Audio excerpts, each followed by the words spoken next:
Olá, uma ótima noite para você. Hoje é terça-feira, dia 5 de abril de 2016 e aqui no Sem Edição de TVeja eu vou bater um papo com o colunista de Veja, Augusto Nunes. Augusto, você vai bem? Tudo bem, Silvio, tudo bem. Augusto, vamos começar a nossa conversa pela notícia mais importante no mundo político hoje, nessa terça-feira, que é a decisão. Foi a decisão do ministro do Supremo Tribunal Federal, Marco Aurélio Mello, que, aliás, você vai comentar, esteve também no Roda Viva da TV Cultura na segunda-feira. O ministro Marco Aurélio Mello determinou que o presidente da Câmara, Eduardo Cunha, dê seguimento a um pedido de impeachment do vice-presidente da República, Michel Temer, algo inédito até onde me ocorre na história do Brasil. Muito bem, só para completar, Augusto, para que você comente, ele atendeu a um pedido de um advogado de Minas Gerais, de nome Mariel Marley Marra. Diz que argumentou, segundo quem o Temer assinou 4 decretos, autorizando gastos sem o aval do Congresso no período em que esteve na cadeira.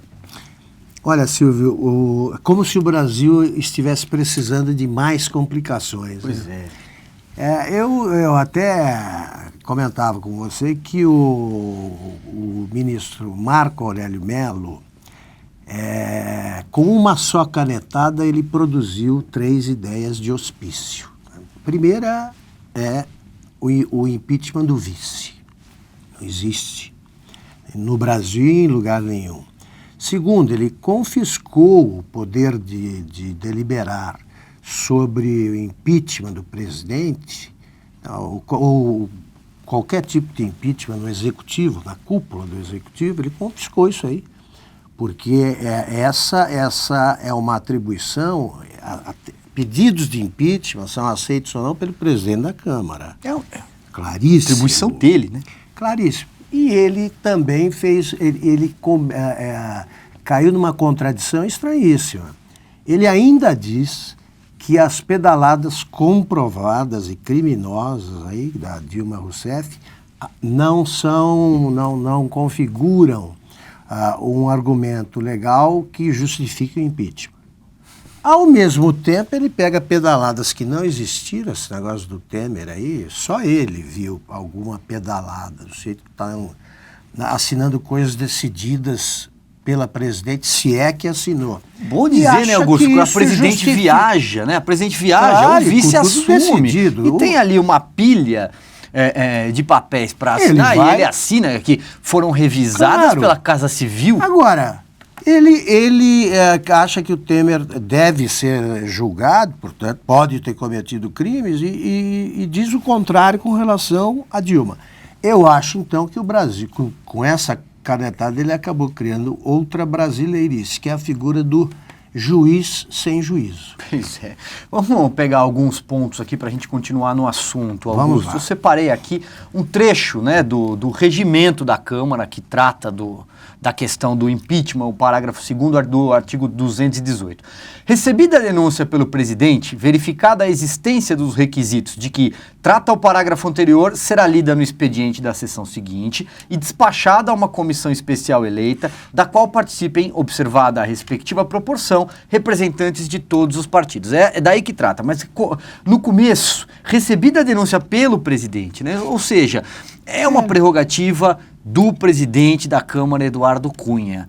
Eu tenho a impressão, porque a Câmara agora seguramente vai recorrer dessa decisão ao plenário do Supremo. E a maioria dos ministros que há uma enorme chance do placar ser 10-1. Isso aí, claro, 10-1. Estou errado? 10-1, acho que você está certíssimo. Pois é. Mas, Silvio, veja bem, quantos pedidos foram engavetados? Dezenas, de impeachment da Dilma?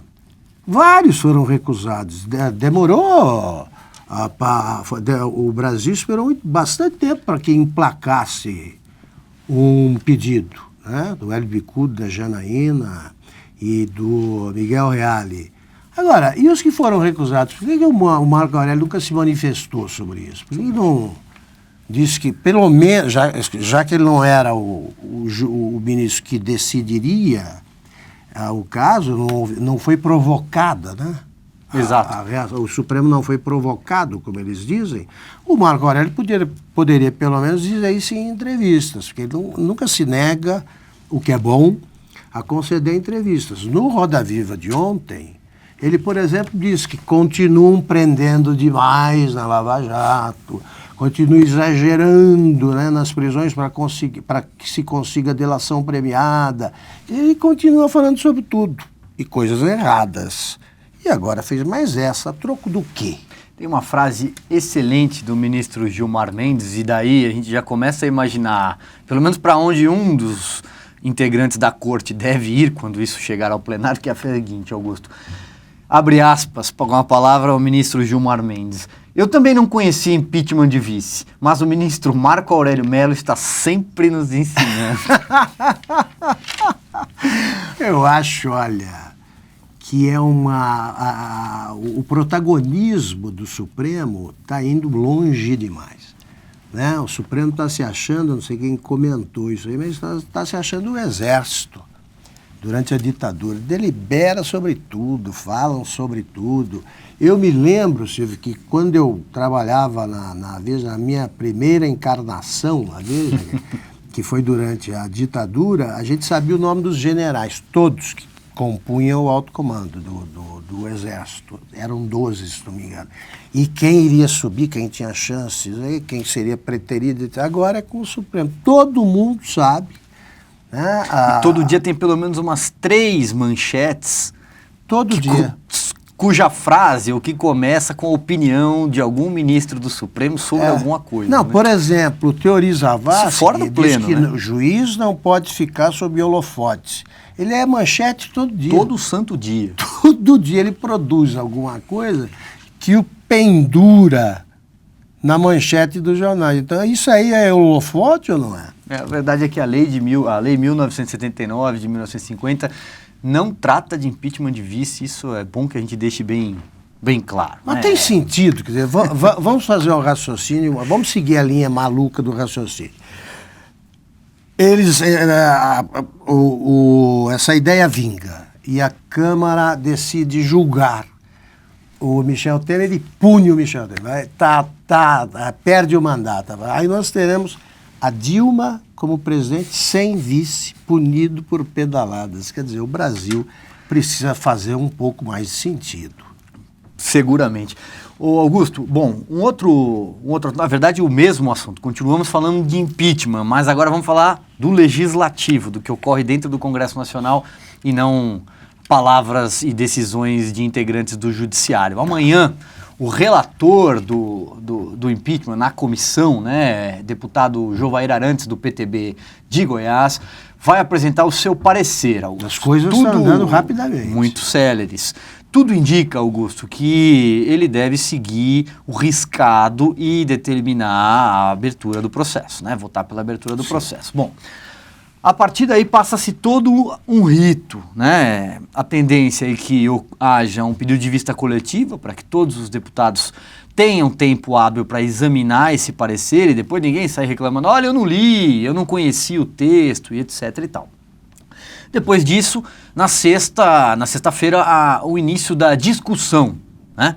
Aí tem até uma conversa ali, quanto tempo cada deputado vai ter, eles estão tentando limitar em 15 minutos, seja para titulares, suplentes, ou para os líderes dos partidos, né, das bancadas que também têm direito à palavra, e na semana seguinte, provavelmente na segunda-feira, isso vai à votação na comissão. Ninguém sabe ao certo ainda, né? Tem muita especulação sobre quantos votos cada um tem, mas a grande tendência é que o impeachment passe, né? Que existe uma maioria significativa, já está claro. Exatamente, para o plenário, Augusto Nunes. E nesse processo todo, no enquanto isso, é que eu passo a bola para você, para que você comente sobre esse leilão de cargos em ministérios, em estatais. Hoje a presidente Dilma saiu dizendo que não, eu não vou dar ministério enquanto não tiver deliberação sobre o impeachment. Não, é quase que um cheque predatado, né? Porque eles negociam agora para descontar depois. Que loucura, né? Mas tem uma curiosidade, né? Que é o agente principal dessa negociata toda, não é isso? Um ex-presidente, quase um ex-ministro. Bom, é patética, sobretudo, a estratégia do governo, porque eles estão... Agora, veja que ponto chegou o governo. Eles estão lutando para que não se consiga o número necessário de votos para a consumação do impeachment. Eles não estão, o governo nem pensa em ganhar a votação. Eles querem chegar àquele número mínimo de abstenções, né? Por ausência. Exatamente. Ou de votos favoráveis a Dilma, né? Contrários ao impeachment. E o Lula, que deixou o Palácio do Planalto querendo ser Prêmio Nobel da Paz, secretário-geral da ONU, pacificador do Oriente Médio, etc., etc., agora o que faz? Se reúne com deputados do PTN, PST, PHD, Partido da Mulher, do Piauí, 6 pessoas, para ver se consegue barganhar o apoio deles a essa causa perdida da Dilma. Quer dizer, é um governo completamente em completa decomposição. Negociando votos no varejo. No varejo, comprando votos. E de uma forma, não, Augusto, porque ele não tem mandato de ministro. Nada. Né? Apesar, ele chegou a dizer lá atrás, né? Não, quinta-feira, o Teori vai decidir, quinta-feira eu já vou ser ministro da Casa Civil, etc e tal, mas a bem verdade é que ele não tem mandato. Não. Então ele tá lá, ele foi camelô de empreiteira, agora hotel, é camelô do impeachment, da Dilma. Camelô, exatamente. Ele tá trancado num hotel onde ele alugou alguns quartos, né? Algumas suítes. E lá ele chama os deputados e diz assim, escuta, você não tem nenhum parente aí preocupado com uma estatal ou coisa e tal, né? Que coisa horrorosa, né? Surgiram, inclusive, reportagem que mostra o deputado Paulinho, da Força Sindical, lá do Solidariedade, dizendo, olha, eu não tenho provas, mas o que se comenta aqui a boca pequena é que um voto contra o impeachment hoje sai por R$2 milhões e a abstenção, que já é suficiente para o governo barrar se tiver um número mínimo, sairia por R$400 mil. Ele disse que não tem prova, Augusto, mas já é o primeiro a dizer que isso corre a boca pequena dentro do Congresso Nacional. A gente também não tem prova de nada, mas estamos aqui relatando o que um deputado federal o pagamento disse. Em dinheiro vivo ou em cargos, né? Agora, um tipo de pagamento, algum tipo de pagamento há. E sempre é bom lembrar, a conta é nossa. Nós é que pagamos isso aí. Quer dizer, a Dilma Rousseff, que prometeu o ajuste fiscal, a redução da obesidade da máquina administrativa, está aí, gastando mais do que gastava antes para continuar no cargo. E como pergunta o Zé Roberto Guto, para quê? Qual é o plano? Ela quer ficar na presidência para quê? Para continuar o trabalho de destruição de um país, porque ela não tem plano nenhum. Quer dizer, o país trata como coisa secundária questões gravíssimas, como essas epidemias que tem aí por toda parte. O Brasil está perdendo a guerra contra o mosquito. É verdade. Disse que até, pelo menos essa ganharia. Não há governo. Não há governo. O que há é um presidente disfarçado, não, nem isso, né? Porque não assumiu a Casa Civil. Sei lá, um presidente sem cargo e uma presidente dizendo, é golpe, é golpe. Augusto, agora... Será que eles acham golpe esse negócio contra o Temer? Isso é uma boa pergunta. Uma boa pergunta. Uma questão interessante quando a gente fala em leilão de cargos, distribuição de emendas, compra de consciências. E aqui, repito, não estamos acusando ninguém, estamos relatando que os deputados constatando o que se passa. Muitos desses deputados estarão nas urnas esse ano. Serão candidatos a prefeito.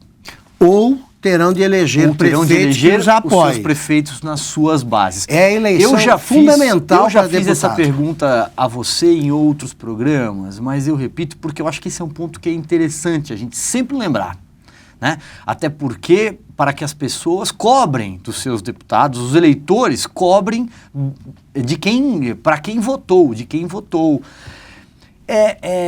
Quanto vale uma emenda parlamentar liberada para uma praça, para uma obra no reduto eleitoral num ano de eleição de prefeito? E a gente sabe a capilaridade que tem as eleições municipais. Quanto vale? Quanto o rosto colado num poste dizendo esse deputado votou né, votou contra o impeachment da presidente. Olha, eu acho que... Qual é o ônus? Eu acho que a estratégia não vai dar. Eu sempre digo que essa estratégia não vai funcionar, porque não há dinheiro.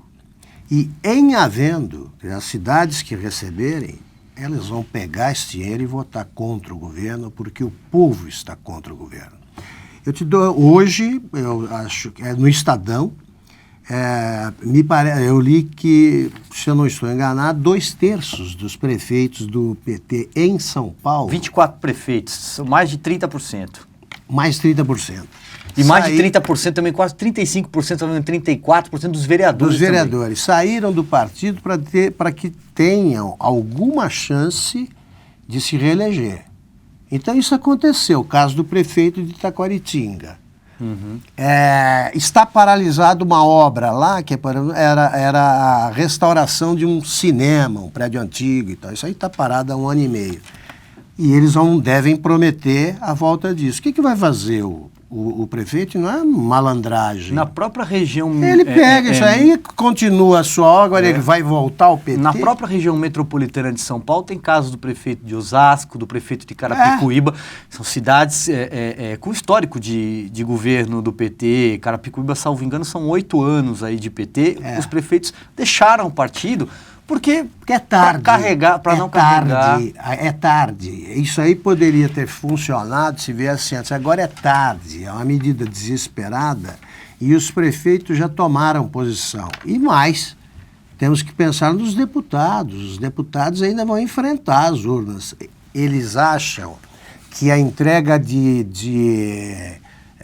camburões, carros da polícia, ambulância vai resolver... Isso é muito pobre, eles vão ter que resolver gastando mais. Nesse caso, você vai chegar a mais um tipo de crime, né, engrossando o imenso prontuário que o partido tem. Augusto, para a gente encerrar então o nosso papo, queria que você comentasse a ideia, a estratégia, a proposta do ilustre senador Waldir Raupp, do PMDB de Rondônia, um aliado ali do presidente do Senado, Renan Calheiros. Pode comentar também o papel do Renan Calheiros nessa história toda? E que talvez seja a hora de convocar novas eleições no Brasil. Essa seja a saída. E chegou a sinalizar que o próprio vice-presidente Michel Temer, acho que ele não quer assumir a presidência. Mas, olha, com aliados assim, né, ninguém precisa de adversário. O Temer está precisando agora segurar os rebeldes, os dissidentes, vai saber o que os move. Tem esse aí, que é a eleição, que eu não consegui entender o que está por trás. Agora, tem o Renan dizendo que está pensando na instituição primeiro e na governabilidade ainda. Ele está negociando um negócio muito mais alto e é bom que negocie rápido porque a Lava Jato vai chegar. Vai chegar para o Eduardo Cunha, vai chegar para o Renan Calheiros. Essa chega, com ou sem essas blindagens que o Supremo tem feito de maneira mais ou menos ostensiva. Mas chega, porque é muita prova. Não adianta você falar que essa prova não vale, que ninguém vai esquecer, por exemplo, o que disseram os integrantes da conspiração contra o Estado de Direito naquelas gravações, naquele grampo oportuníssimo feito pela Polícia Federal. Então acabou, o governo acabou, ele não existe mais. É difícil, né? As pessoas estão mortas e se negam a ida à sepultura. Muito bem, Augusto Nunes. Então a gente encerra como termina aquele diálogo que você bem cita, né? Tchau, querida. É isso? Tchau, querida. É isso. Tchau, querida. Muito obrigado, Augusto. Obrigado a você, Silvio. O Sem Edição termina aqui. Obrigado pela sua companhia e até o próximo programa.